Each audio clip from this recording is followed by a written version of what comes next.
Find the equivalent of decimal equivalent of 10001 base 2 base 2 ആണ് 10001 base 2ന്റെ decimal കാണാനാണ് പറയുന്നത്. നേരത്തെ നമ്മൾ ചെയ്തിട്ടുള്ളത് എന്താ, ഒരു ഡെസിമൽ വന്നിട്ട് അതിനെ ബൈനറിലേക്ക് കൺവേർട്ട് ചെയ്തു, അല്ലെങ്കിൽ ഒരു ഡെസിമൽ വന്നിട്ട് ഒക്ടലിലേക്കും എക്സാ ഡെസിമലിലേക്കൊക്കെ കൺവേർട്ട് ചെയ്തു. ഇവിടെ നമ്മൾ തന്നിട്ടുള്ളത് ഈ ഒരു ബൈനറി തന്നു, ഇതിനെ നമ്മൾ നേരെ എങ്ങനെ ഡെസിമലിലേക്ക് കൺവേർട്ട് ചെയ്യാനാണ്. ഇത് സിമ്പിൾ ആണ്. ഇതിനു വേണ്ടി നമ്മൾ ചെറിയൊരു ബോക്സ് ഒക്കെ വരയ്ക്കാൻ പഠിച്ചിട്ടുണ്ടായിരുന്നു അല്ലെ. എന്ത് ചെയ്യുക, നിങ്ങൾ ആദ്യം ഒരു ചെറിയ ബോക്സ് വരയ്ക്കുക.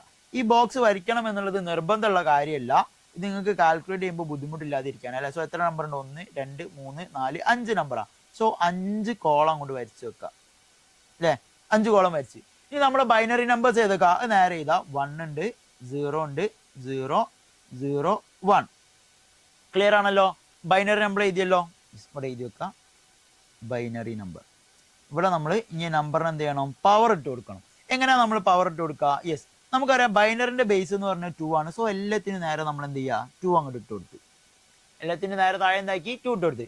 ഇനി ഇട്ടിട്ടുള്ള 2ന് നമ്മൾ എന്ത് ചെയ്യണം, പവർ പ്രൊഡ്യൂസ് ചെയ്യണം. അത് ഏറ്റവും എളുപ്പം നിങ്ങൾ റൈറ്റ് സൈഡിൽ നിന്ന് 0 എന്ന് സ്റ്റാർട്ട് ചെയ്താൽ മതി. അപ്പൊ എങ്ങനെ വരും, 2^0, 2^1, 2^2, 2^3, 2^4 അല്ലെ. ഇനി നമ്മൾ എന്താ ചെയ്യേണ്ടത്, ഇനി നമ്മൾ ചെയ്യേണ്ടത് മുകളിലുള്ള നമ്പറിനെ താഴെയുള്ള നമ്പറായിട്ട് മൾട്ടിപ്ലൈ ചെയ്യുക, എന്നിട്ട് അതിനെ ആഡ് ചെയ്യുക അല്ലെ. സോ എങ്ങനെ വരും നമ്മളത്, 1 × 2^4 അല്ലെ, പ്ലസ് അടുത്ത എത്ര 0 × 2^3 പ്ലസ് അടുത്ത എത്ര 0 × 2^2 പ്ലസ് അടുത്തതോ, അടുത്തത് 0 × 2^1 പ്ലസ് 1 × 2^0. കിട്ടിയില്ലേ? എളുപ്പല്ലേ, സിമ്പിൾ അല്ലേ, കുഴപ്പമില്ലല്ലോ. ഡൺ. ഇനി നമ്മൾ എന്ത് ചെയ്യുക, ഇതിന് ഓരോന്നിനും എടുക്കാം. 1 × 2^4 എന്ന് പറഞ്ഞാൽ എത്ര, 2 × 4 ആണോ? 2^4 എന്ന് പറഞ്ഞാൽ 2 × 4 ആണോ? അല്ല, പവർ വരുമ്പം റേസ് ടു 4 എന്ന് പറയുമ്പോൾ 2 × 2 × 2 അല്ലേ, 2 × 2 × 2 × 2 അല്ലേ. സോ 4 2 വരാം. സോ 2 × 2 എത്ര വന്ന്, 4 വന്ന്. 4 × 2 എത്ര വന്ന്, 16 വന്ന്. 16 × 2 എത്ര വന്ന്, യെസ് 32 വന്നു അല്ലേ. 2^4 എന്ന് പറഞ്ഞാൽ എത്രയാണ്, 32 അല്ല സോറി 16 ആണ് വരാം, സോറി ഓക്കെ. 2^2 ഓക്കെ. ഇതാ ജസ്റ്റ് കാൽക്കുലേറ്ററിൽ ചെയ്ത് നോക്കിയാൽ ഡൗട്ട് എനിക്ക്. 2 × 2 × 2 × 2 അല്ലേ, 16 വന്ന്. യെസ് കറക്റ്റ് ആണ്. സോ 16 പ്ലസ് അടുത്തത് 0 × 2^3, 2 × 2 × 2 എത്ര, 2 × 2 4, 4 × 2 8. Yes correct. അടുത്തത് 0 × 2^2 എന്ന് പറയുമ്പോൾ 4 വരാം, പ്ലസ് 0 × 2^1 എന്നാണല്ലോ, അത് 2 തന്നെ, പ്ലസ് 1 × 2^0 എന്ന് പറഞ്ഞാലോ, ഇവിടെ നമുക്ക് ഏത് നമ്പറിനോടും ഏത് നമ്പർ ആയിക്കോട്ടെ പവർ 0 ആണോ, the value will be always 1 അല്ലെ. ഏത് നമ്പർ ആയിക്കോട്ടെ പവർ 0 ആണോ, വാല്യൂ എന്തായിരിക്കും, 1 ആയിരിക്കും. സോ ഇവിടെ 2^0 എന്ന് പറഞ്ഞാൽ 1 വരാം. So 1 × 16 16 plus 0 × 8 0 plus 0 × 4 0 plus 0 × 2 0 plus 1. അപ്പൊ എത്രയായി, 17 എന്ന് പറയുന്നതാണ് എന്ത്, നമുക്ക് തന്നിട്ടുള്ള ബൈനറി നമ്പറിന്റെ ഡെസിമൽ എന്ന് പറയുന്നത് അല്ലെ. സോ ഒരു ഡെസിമൽ എങ്ങനെ കണ്ടുപിടിക്കുക എന്നുള്ളത് ക്ലിയർ ആണല്ലോ മക്കളെ, ഓക്കെ അല്ലേ, ഡൗട്ട് ഒന്നും ഇല്ലല്ലോ, ക്ലിയർ. അടുത്ത ക്വസ്റ്റ്യനിലേക്ക് പോവാം. Represent -60 in one's complement form അല്ലെ. വൺസ് കോംപ്ലിമെന്റ് ഫോമിൽ -16 റെപ്രസെന്റ് ചെയ്യാനാണ് പറഞ്ഞത്. സോ ഇതിനെ വൺസ് കോംപ്ലിമെന്ററി ഫോമിൽ കണ്ടുപിടിക്കണമെങ്കിൽ നമ്മൾ ആദ്യം ചെയ്യേണ്ടത് എന്താണ്, ഇതിന്റെ സൈൻ ആൻഡ് മാഗ്നിറ്റ്യൂഡ് കാണണം അല്ലെ. ആദ്യം ചെയ്യേണ്ടത് എന്താണ്, സൈൻ ആൻഡ് മാഗ്നിറ്റ്യൂഡ് കാണണം. നമുക്കറിയാം മാഗ്നിറ്റ്യൂഡ് എന്ന് പറയുന്നത് 7 ബിറ്റും പ്ലസ് സൈന് 1 ബിറ്റും ആണ് യൂസ് ചെയ്യുക.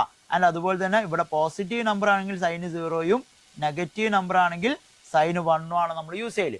സോ ആദ്യം നമ്മൾ ചെയ്യേണ്ടത് ഈ 60ന്റെ മാഗ്നിറ്റ്യൂഡ് കാണാം, അതിന് നമ്മൾ ബൈനറി ചെയ്താൽ മതി അല്ലെ. 60ൽ എത്ര പ്രാവശ്യം പോവും, 30 ടൈംസ് റിമൈൻഡർ 0.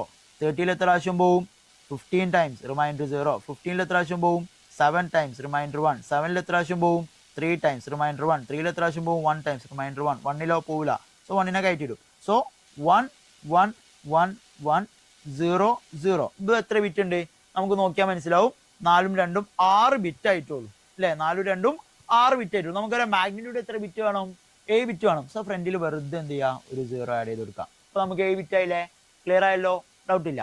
ഇനി നമ്മൾ സൈൻ ഇട്ട് കൊടുക്കണം. ക്വസ്റ്റ്യനിലെ നമ്പറിൽ സൈന് അല്ലെ, സൈന് പോസിറ്റീവ് ആണോ നെഗറ്റീവ് ആണോ, യെസ് നമുക്കറിയാം -60. അപ്പൊ സൈൻ ഏതാ, നെഗറ്റീവാ. അപ്പൊ മൈനസ് ആവുന്ന സമയത്ത് നമ്മൾ സൈൻ ഏതാ, 1 ആണ് ഇട്ട് കൊടുക്കുക അല്ലെ. മൈനസ് ആവുന്ന സമയത്ത് 1 ആണ് ഇട്ട് കൊടുക്കുക.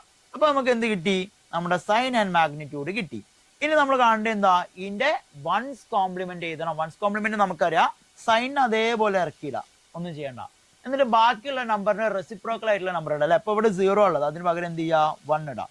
ഇവിടെ 1 ഉള്ളത് അതിന് പകരം നമ്മൾ എന്ത് ചെയ്യും, സീറോ ഇടും, സീറോ ഉള്ളിടത്തൊക്കെ വണ്ണും, വൺ ഉള്ളിടത്ത് എന്തും ചെയ്യും, സീറോയും ഇടും. ഇതാണ് എന്ത് എന്ന് പറയുന്നത്, നമുക്ക് തന്നിട്ടുള്ള നമ്പറിന്റെ വൺസ് കോംപ്ലിമെന്റ് എന്ന് പറയുന്നത്. ക്ലിയർ അല്ലേ? ഡൗട്ട് ഒന്നും ഇല്ലല്ലോ? ഓക്കെ അല്ലേ? സെറ്റ് അല്ലേ? യെസ്. അടുത്ത ക്വസ്റ്റ്യനിലേക്ക് പോവാം. What is cache memory? എന്താണ് ക്യാഷ് മെമ്മറി എന്നാണ് ചോദിച്ചിട്ടുള്ളത് അല്ലെ. ക്യാച്ച് എന്നാണ് എഴുതിയിട്ടുള്ളത്, അതിനെ പ്രൊനൗൺസ് ചെയ്യുക എന്താ, ക്യാഷ് എന്നാണ്. നമുക്കറിയാം എന്താണ് cache memory. It is A high speed memory placed in between processor and primary memory അല്ലെ. നമ്മുടെ പ്രോസസറിന്റെയും പ്രൈമറി മെമ്മറിയുടെയും ഇൻ ബിറ്റ്വീൻ ആയിട്ട് മെമ്മറി പ്ലേസ് ചെയ്തിട്ടുള്ള ഏറ്റവും ഹൈ സ്പീഡ് മെമ്മറിയാണ് എന്ത് എന്ന് പറയുന്നത്, ക്യാഷ് മെമ്മറി എന്ന് പറയുന്നത് അല്ലെ. അതായത് നമുക്ക് റീസെന്റ് ചെയ്തു വെച്ച എല്ലാ ഡാറ്റകളൊക്കെ ചെറിയൊരു ഫയലായിട്ട് നമുക്ക് എവിടെയാണ് സ്റ്റോർ ചെയ്ത് വെക്കുന്നുണ്ടാവുക, ഈ ഒരു ക്യാഷ് മെമ്മറിയിലാണ് സ്റ്റോർ ചെയ്ത് വെച്ചിട്ടുണ്ടാവുക. അതിൽ നിന്നാണ് നമുക്ക് എന്ത് ചെയ്യാൻ പറ്റുന്നത്, ഡാറ്റകളൊക്കെ റിക്കവർ ചെയ്തെടുക്കാൻ വേണ്ടി പറ്റുന്നത്. നമ്മുടെ റീസെന്റ് ചെയ്ത ഡാറ്റകളൊക്കെ കംപ്ലീറ്റ്ലി നമുക്ക് എവിടുന്നാണ് കിട്ടുന്നത്, ഈ ഒരു ക്യാഷ് മെമ്മറിയിൽ നിന്നാണ് കിട്ടുന്നത്. ക്ലിയർ അല്ലേ മക്കളെ? ഓക്കെ അല്ലേ? ഡൗട്ട് ഒന്നുമില്ലല്ലോ? അടുത്ത ക്വസ്റ്റ്യനിലേക്ക് പോകല്ലേ? യെസ്. അടുത്ത ക്വസ്റ്റ്യൻ. സെൻട്രൽ പ്രോസസിംഗ് യൂണിറ്റ് അഥവാ CPU is the brain of computer. What is the role of CPU in CPU അല്ലെ. CPU-ന്റെ ഉള്ളിലുള്ള CU അഥവാ കൺട്രോൾ യൂണിറ്റ് നമ്മൾ പഠിച്ചിട്ടുണ്ട്. ഇതിന്റെ റോൾ എന്താണെന്ന് വെച്ചാൽ നമ്മൾ CPU-നെ 3 സെക്ഷൻ ആക്കി ഡിവൈഡ് ചെയ്ത്. ഏതൊക്കെയാ 3 സെക്ഷൻസ്? ALU ഉണ്ട്, CU ഉണ്ട്, രജിസ്റ്റേഴ്സ് ഉണ്ട്. ഇതാണ് CPU-ന്റെ 3 സെക്ഷൻസ് എന്ന് പറയുന്നത്. ഇതിൽ CU-ന്റെ റോൾ എന്താണ് എന്നാണ് നമ്മൾ ചോദിച്ചിട്ടുള്ളത് അല്ലെ. നമ്മൾ പഠിച്ചതാണ്. എന്താണ് CU-ന്റെ റോൾ എന്ന് പറയുന്നത്? All the activities of a computer are controlled by the CU അല്ലെ. ഒരു കമ്പ്യൂട്ടറിന്റെ എല്ലാ ആക്ടിവിറ്റിയും കൺട്രോൾ ചെയ്യുന്നത് ആരാണ്? ഈ CU എന്ന് പറയുന്ന ആളാണ് അല്ലെ. അതായത് ഇപ്പോൾ കീബോർഡ്, മൗസ്, മോണിറ്റർ പോലുള്ളതിനെ ഫംഗ്ഷൻ ചെയ്യാനും എവിടേക്ക് ഇൻസ്ട്രക്ഷൻ കൊടുക്കണം എന്ന് ഡിസൈഡ് ചെയ്യാനും എവിടെ നിന്ന് ഡാറ്റ എടുക്കണം എന്നുള്ളതൊക്കെ കംപ്ലീറ്റ്ലി ഡിസൈഡ് ചെയ്യുന്നത് ആരാണ്? CU അല്ലെങ്കിൽ കൺട്രോൾ യൂണിറ്റ് ആണ് അല്ലെ. ഒരു CPU-ന്റെ ഉള്ളിൽ CU തീരുമാനിച്ചാലാണ് അവിടെയുള്ള എല്ലാ വർക്കിങ്ങും നമുക്ക് എന്ത് ചെയ്യാൻ പറ്റുന്നത്, പ്രോപ്പർ ആയിട്ട് ചെയ്യാൻ വേണ്ടിയിട്ട് പറ്റുന്നത് എന്നുള്ളതാണ്. ക്ലിയർ അല്ലേ മക്കളെ? ഓക്കെ അല്ലേ? ഡൗട്ട് ഒന്നും ഇല്ലല്ലോ? ക്ലിയർ ആണല്ലോ? അടുത്ത ക്വസ്റ്റ്യനിലോട്ട് പോകാലോ? യെസ്. അടുത്ത question. Data processing refers to the activities performed on a data to generate information അല്ലെ. നമുക്കറിയാം ഡാറ്റ പ്രോസസിംഗ് എന്ന് പറയുന്നത് എന്താണ്, ഒരു ഡാറ്റയുടെ മുകളിൽ നമ്മൾ വർക്ക് ചെയ്യുന്നതാണ്. എന്തിനു വേണ്ടിയിട്ടാണ്? To generate information, information generate ചെയ്യാനാണ്. List the stages of data processing നമ്മൾ പഠിച്ചിട്ടുണ്ട്. ഡാറ്റ പ്രോസസിംഗിന്റെ സ്റ്റെപ്സ് ഏതൊക്കെയാന്നുള്ളത് 6 സ്റ്റെപ്പുകളാണ് നമുക്ക് എന്തിനു വരുന്നത്, ഡാറ്റ പ്രോസസിംഗിന് വേണ്ടിയിട്ട്. ഏതൊക്കെയാണ് 6 സ്റ്റെപ്സ്? അതിൽ ഫസ്റ്റ് വൺ പറയുന്നതാണ് ക്യാപ്ചറിങ് ഓഫ് ഡാറ്റ. ഫസ്റ്റ് ചെയ്യുന്നത് എന്താണ്? കളക്ട് ഡാറ്റ അല്ലെ. ഡാറ്റ പ്രോസസ് ചെയ്യണം അല്ലെ. ഡാറ്റ പ്രോസസ് ചെയ്ത് ഇൻഫോർമേഷൻ ആക്കാനാ. സോ നമ്മൾ അവിടെ ഫസ്റ്റ് ചെയ്യേണ്ടത് എന്താണ്? ക്യാപ്ചറിങ് ഓഫ് ഡാറ്റ അല്ലെങ്കിൽ കളക്ടിങ് ഓഫ് ഡാറ്റ. നമുക്ക് ആവശ്യമായ ഡാറ്റകൾ നമ്മൾ എന്ത് ചെയ്യണം? കളക്ട് ചെയ്യണം. രണ്ടാമതായിട്ട് നമ്മൾ എന്താ ചെയ്യുക? ഇൻപുട്ട്. ഇതിനെ നമ്മൾ എവിടേക്ക് ഇൻപുട്ട് ചെയ്യും? ഏതാണോ കമ്പ്യൂട്ടർ സിസ്റ്റം അല്ലെങ്കിൽ ഏത് ഡിവൈസ് ആണോ നമ്മൾ യൂസ് ചെയ്യുന്നത് അതിൻ്റെ ഉള്ളിലോട്ട് നമ്മൾ ഇതിനെ എന്ത് ചെയ്യും? ഇൻപുട്ട് ചെയ്യും എന്നുള്ളതാണ്. മൂന്നാമതായിട്ട് ചെയ്യുന്നത് എന്താ? സ്റ്റോറേജ്. ഇതിനെ പ്രോപ്പർ ആയിട്ടുള്ള ഒരു മെമ്മറിയിൽ നമ്മൾ സ്റ്റോർ ചെയ്ത് വെക്കും. നാലാമതായിട്ട് ചെയ്യുന്നത് എന്താ? പ്രോസസിങ് ഓർ മാനിപ്പുലേഷൻ അല്ലെ. നമ്മൾ ഇതിനെ പറഞ്ഞു, ഇതിനെ ഓരോന്നായിട്ട് ക്ലാസിഫൈ ചെയ്യും അല്ലെങ്കിൽ കമ്പാരിസൺ ചെയ്യും അല്ലെ. ഓരോന്ന് എവിടെ വരുന്നത്, ഏത് മെമ്മറിയിലാണ്, എവിടെയാണ് സ്റ്റോർ ചെയ്യേണ്ടത്, ഏതൊക്കെ ഡാറ്റ എന്നുള്ളത് ഇതിനെ നമ്മൾ ക്ലാസിഫൈ ചെയ്യും. അത് നമ്മൾ എന്തെന്ന് വിളിക്കും? Processing or manipulation. അഞ്ചാമതായിട്ട് ചെയ്യുന്നത് എന്താ? Output of information. ഇതിന്റെ റിസൾട്ട് അല്ലെ, ഇതിനൊക്കെ പ്രോസസ് ചെയ്തിട്ട് ഒരു ഔട്ട്പുട്ട് ആക്കിയിട്ട് നമ്മൾ ഇതിനെന്താക്കും? പ്രൊഡ്യൂസ് ചെയ്യും. ആൻഡ് ദ ലാസ്റ്റ് സ്റ്റെപ്പ് എന്ന് പറയുന്നത് എന്താ? Distribution of information. ഈ ഒരു ഡാറ്റ ആർക്കാണോ ആവശ്യമുള്ളത് അവർക്ക് ഈ ഒരു ഡാറ്റനെ നമ്മൾ എന്താക്കും? അവൈലബിൾ ആക്കി കൊടുക്കും. അതിനെ നമ്മൾ എന്തെന്ന് വിളിക്കും? ഡിസ്ട്രിബ്യൂഷൻ ഓഫ് ഇൻഫർമേഷൻ എന്ന് വിളിക്കും. സോ ഈ 6 സ്റ്റെപ്സ് ആണ് എന്ത് എന്ന് പറയുന്നത്, നമ്മുടെ ഡാറ്റ പ്രോസസിംഗിന്റെ സ്റ്റെപ്സ്. ഇമ്പോർട്ടന്റ് ആണ്, പഠിച്ചു വെച്ചോളി. നിങ്ങൾക്ക് 5 മാർക്കിന് ചോദിക്കാവുന്ന ഒരു ക്വസ്റ്റ്യൻ ആണ്. ക്ലിയർ അല്ലേ? സോ ഇത് പഠിച്ചതോടുകൂടി എന്തായി മക്കളെ, നമുക്ക് സുഖമായിട്ട് ഇവിടെ 5 മാർക്ക് കിട്ടിക്കഴിഞ്ഞ്. ക്ലിയർ അല്ലേ? ഓക്കെ അല്ലേ? അടുത്ത ക്വസ്റ്റ്യനിലേക്ക് പോയല്ലേ? എന്തെങ്കിലും ഡൗട്ട് ഉണ്ടോ? ഇതുവരെ നമ്മൾ ഡിസ്കസ് ചെയ്തതിൽ എന്തെങ്കിലും ഡൗട്ട് ഉണ്ടോ? ചോദിച്ചോ, കമന്റ് ബോക്സിൽ ചെയ്യാം. എന്തെങ്കിലും ഡൗട്ടോ കാര്യങ്ങളോ എന്ത് പറയാം.